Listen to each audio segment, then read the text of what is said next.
Две лица од раководството на комунална хигиена приведени и задржани. Единицата за економски криминал од секторот за внатрешни работи Скопје повторно влезе во предпријатието и одзела дополнителна документација поврзана со непостапувањето за собирање на сметни скопските улици. Иако обвинителството не потврдува, неофицијално станува збор дека едно од лицата е директорот на јавното комунално предпријатие Сабахудин Рустеми.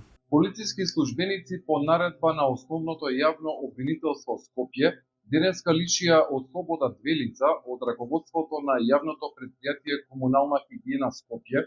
Приведувањето е по налог на ОЈО. Оттаму вела дека се преземаат действија за обезбедување докази и приведените се под сомнение за сторено кривично дело за грозување на животната средина и природата со отпад. Приведени се две лица од раководството на ЈП Комунална хигиена Скопје во врска со сомненија за кривично дело од член 230 од Кривичниот законник. Проблемот со отпадот во главниот град се провлекува со денови. Граѓаните беа револтирани кои што директно ги трпат последиците од комуналната криза, додека пак скопските градоначалници со нивна и механизација од други општини надвор од град Скопје се обидуваат да се амортизира проблемот. Институтот за јавно здравје пак од добиените факти од вонредните инспекции излегува со препораки до општото население и институциите како би се заштитило колективното и индивидуално здравје поради опасноста од зарази и појава на глодари состојба поволна за нивно размножување.